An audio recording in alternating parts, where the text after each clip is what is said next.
What's going on, guys? Alex for the 814ADC, and today I'm ready to bring you guys my full review on the Knife Center exclusive Demko Knives 80/20.5. So what makes this a Knife Center exclusive is that it has 3V blade steel and it is rocking these really nice titanium scales.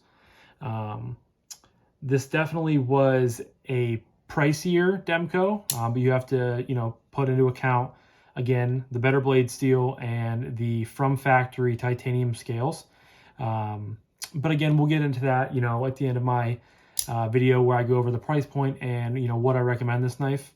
So yeah, I've had this for probably, oh man, I probably had this for 3 months now, give or takes a few weeks. I've had it for quite a while and it's been on my review list, but I was wanting to get more of a long-term sort of overview so I could get all my thoughts and gather all my opinions on it, because I did have a 20.5 in before. It was a loaner from Kevin over at Left EDC, so I couldn't, use it as much as I would my own knife. I couldn't get to know it as much as I would if it was my own knife. So I wanted to, go a little bit past my typical, review period to, like I said, get to know it and to just live life with it, I guess you could say.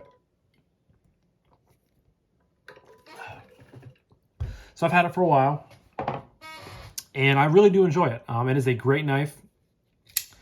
I don't carry it a ton right now, or at least I didn't over the summer.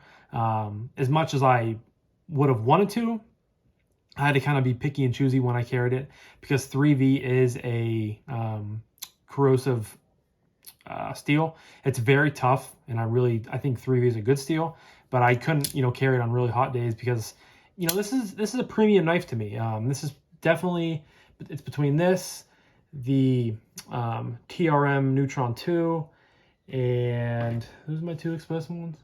Yeah, these are between those two for my most expensive knives, both around $350. So it's not like this is just a cheap knife for me. It's not like it's a budget knife.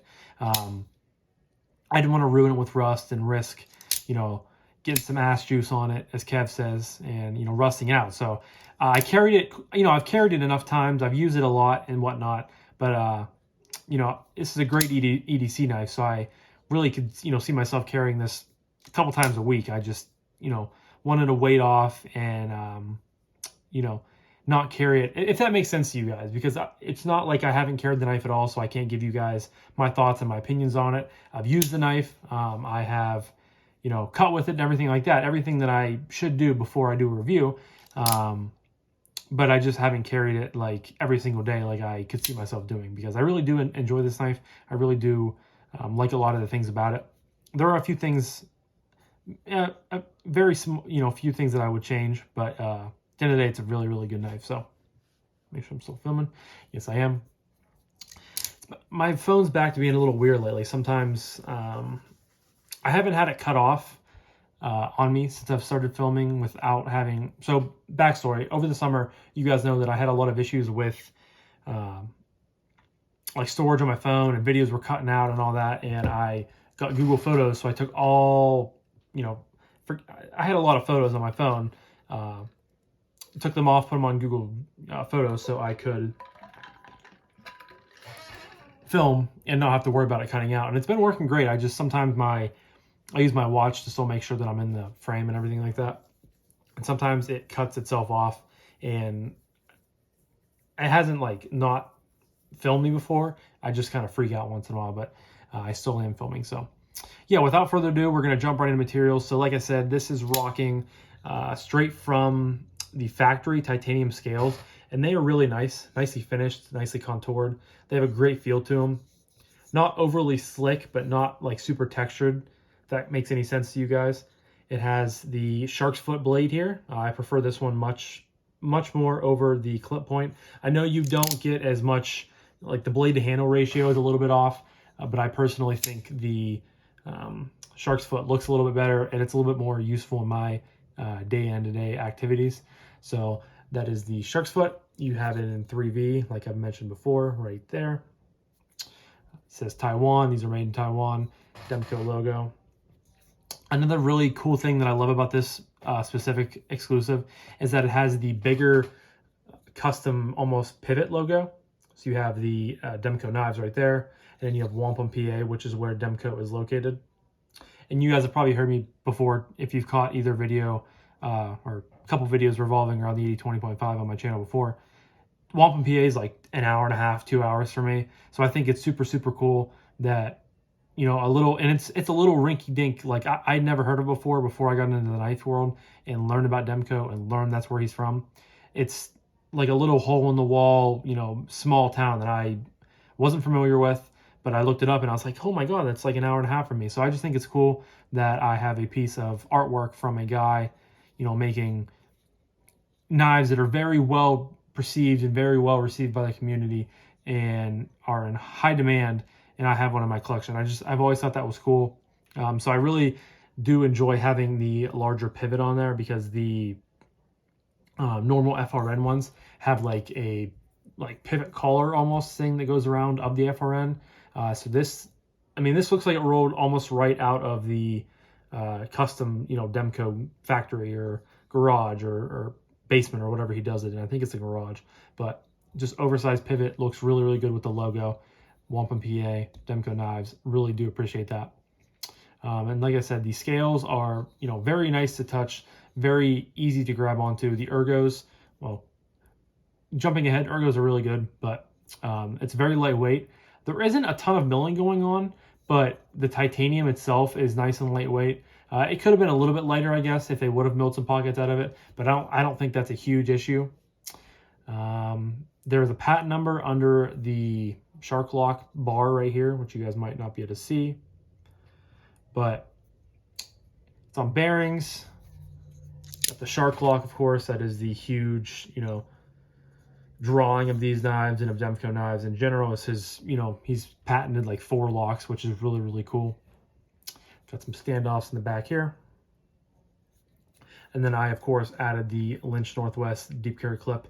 The normal pocket clip that comes on these, I think, are really, really bad. I don't like them. A lot of knife sticks up out of the pocket. So when when Lynch was announcing that he came out with some left-handed and right-handed pocket clips for the 8020.5, I jumped on it immediately, ordered it pretty soon after I got this knife. And it carries almost deeper than, I mean, it does carry deeper than the knife. As you guys can see, it sticks up a little bit there, but it just makes carrying it such a breeze, ride super deep in the pocket. And again, I'll talk about that with carry and everything like that, but upgraded the clip there. So I think that's all besides grind. This is a flat grind. Comes up about 75% of the knife. Oh, sorry, not showing you guys the right area. Comes up about 75% of the knife, or of the blade, excuse me. Now it is a little thick behind the edge. And one thing that I would maybe consider doing with this knife, if I keep it for a long time, which I'm planning on doing, is maybe send it away to BGM or someone else that does regrinds and make this a lot thinner, so it'll be a lot slicier going through things. That's just something I've picked up on, is it's a little bit thick behind the edge, but it's definitely, I mean, the blade stock is relatively, you know, it's kind of a medium thickness. Definitely not thin, but definitely not thick. That would qualify as medium, I guess, if you use that type of logic. But I think a regrind would make this look really good. I've seen some on Instagram where people do it, and they turn out really well. And I've heard, you know, great things about them. So maybe a regrind in the future. And I do really like the overall aesthetic of the, you know, plain tie and the stone wash. But maybe some Cerakote going on. I don't know. That's just something that's rolled through my mind. But I'll probably just maybe get a regrind and then see if how I like it from there. But I do really like the, like I said, kind of just the overall aesthetic of it with the plain tie and the stone wash. Looks really good. Got really dark outside. Looks like it's about to rain. Probably should have turned this lamp on right here. But it was sunny when I started the video, so hopefully you guys are still able to see okay. Thumb studs, hole for deployment, shark lock. That's pretty much it for materials. So we're going to jump into action. Now for the action, the 8020.5s act almost like a Axis style lock, where it has like some spring pressure, because these don't really have much of a detent. I mean, it kind of does, but it's basically from I don't think there's a spring in the back, but it's kind of how my brain picks up, is that it's very similar to a Benchmade, where you don't have a lot of, you know, pressure built behind. Like, it's a very easy knife to fail, as you guys can see. If you don't get a good, you know, thwack, it's not going to open. But for any person that carries knives, you know, anybody that is a knife guy, which if you have this knife, you're a knife guy, all you got to do is just pull it out of your pocket, get some good leverage with that thumb stud, and let it rip. So, I mean, that's not much of an issue. Just something I wanted to point it out, because it is a, you know, it doesn't have much of a detent, and you can, you know, not deploy it the whole way. So just want to make sure you're being careful and not cutting yourself. The middle finger flick is pretty good with this knife. You know, as much as I just said it doesn't have a detent, as long as you get some good, you know, pressure and good sort of, not pressure, but as long as you find the area on the thumb stud where you're comfortable flicking from, it works pretty much every single time. You can use the hole, but I tend to, the way my hand lands on the knife, my pointer finger is up over top of the blade here. And when I choke down to get my thumbnail into the hole, that time it worked, but that time it worked again. A lot of the time my finger gets in the way of the thumb stud when it comes up through, and it slows it down. Where the thumb stud, I don't have to choke up or choke down as much, excuse me. My hand doesn't have to go up on the knife as much. So from there, I mean, it's pretty automatic. I don't even really use the hole for thumb deployment either. So it's much, you know, as much as I like holes on knives, I just tend to use the studs, because having the pressure a little bit higher towards the pivot makes it a little bit easier with getting more pressure to pop it out of there.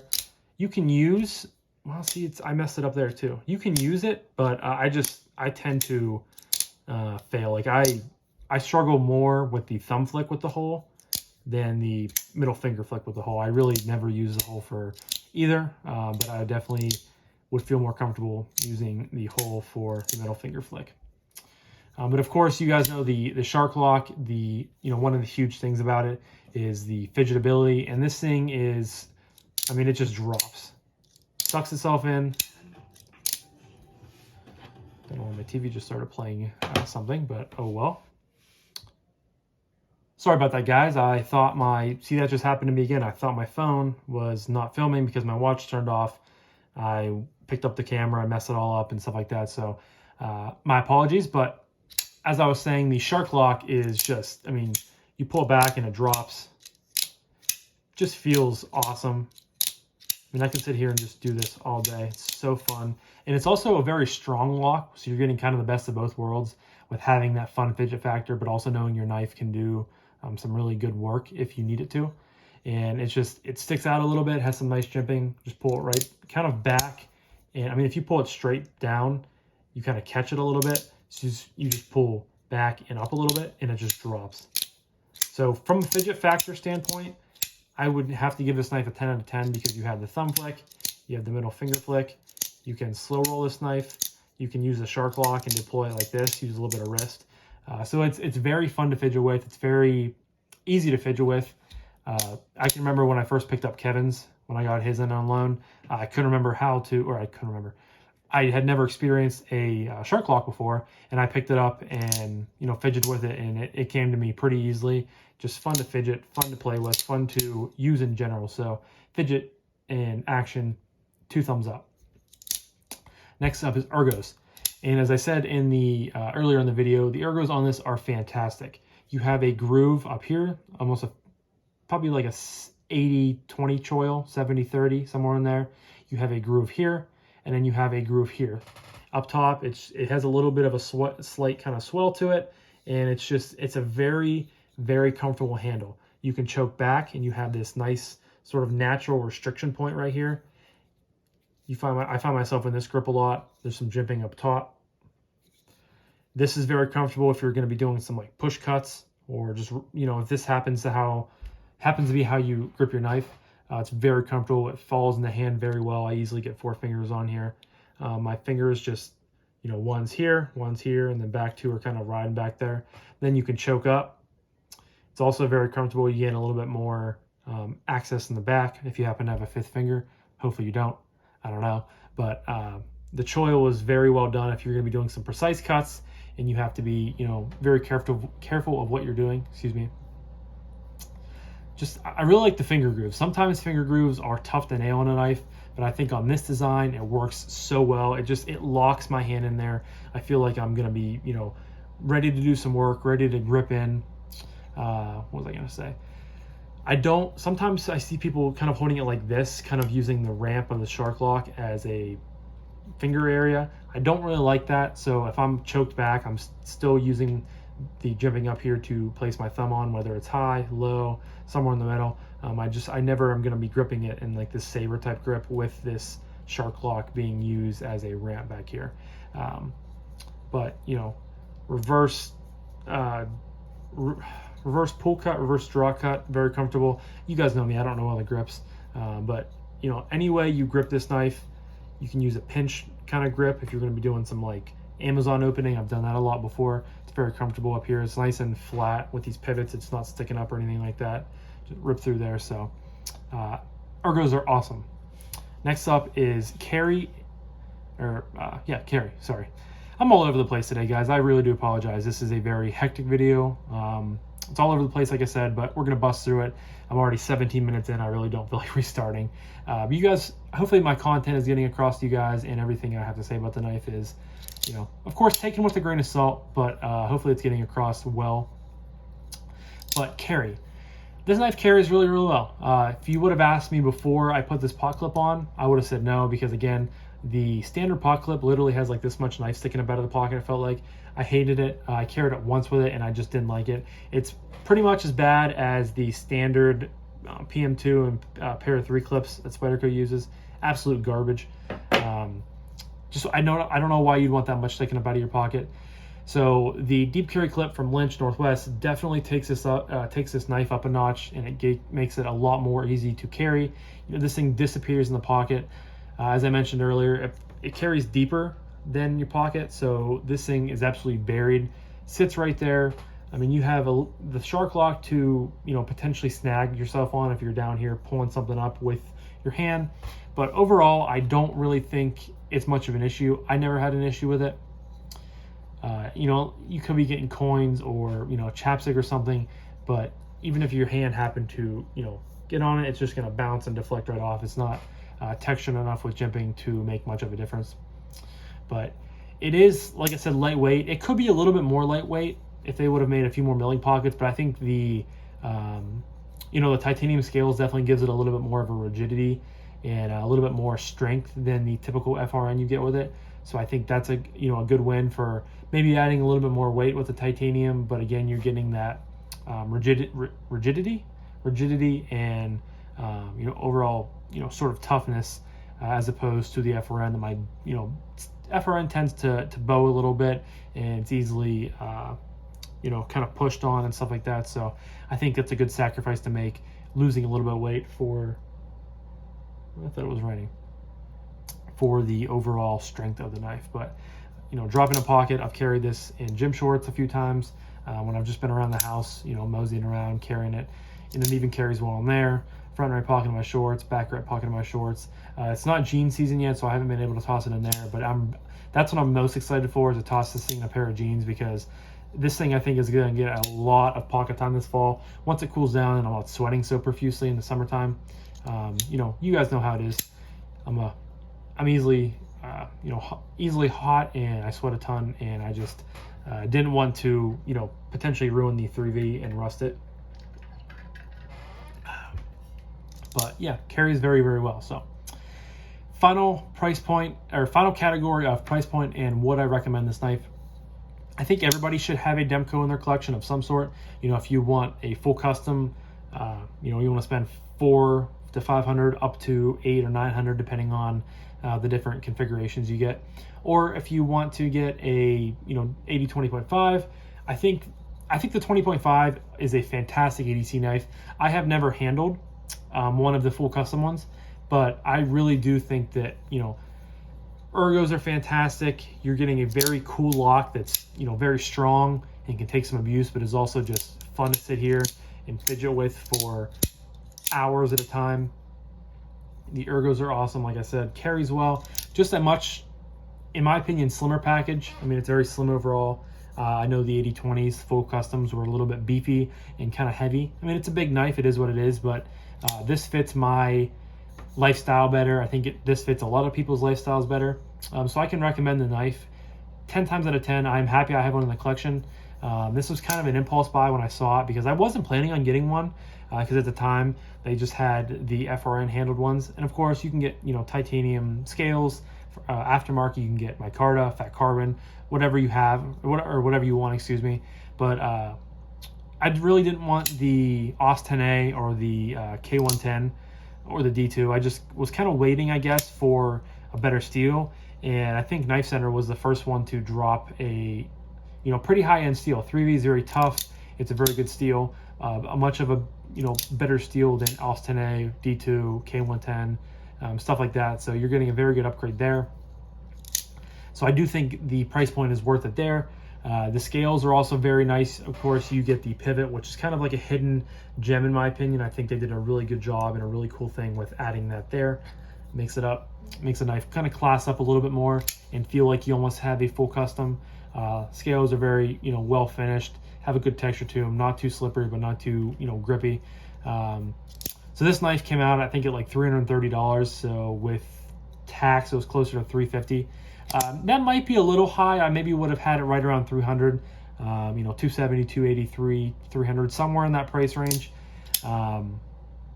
I thought the original 20.5s were a little, you know, expensive because you're paying like $150 for AUS-10A and FRN. I think they would have been better suited in the $100, you know, ish range. But it's a cool design.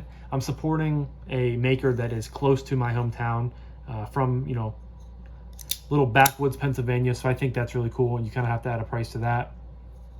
And, you know, the pivot, the scales, the blade steel, the ergos, the action, everything goes into it. I do think it's worth it. I have never looked back and gone like, damn, I shouldn't have bought this. I should have, you know, I need to sell it right away.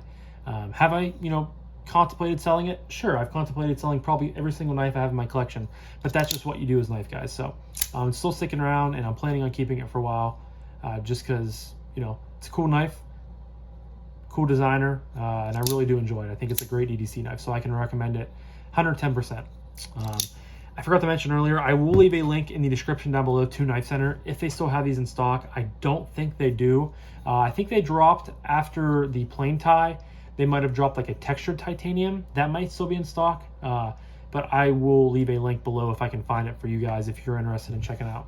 Also down below, I will always leave a link to Blue Mountain, or sorry, I'm used to saying White Mountain Knives. Blue Creek Knives, I do have an affiliate code 814ADC, gets you 10% off of your order over there if you're interested in picking something up. It would really help me out. And yeah, I just want to thank you guys for sitting through kind of a longer video. I know I've stumbled through some stuff.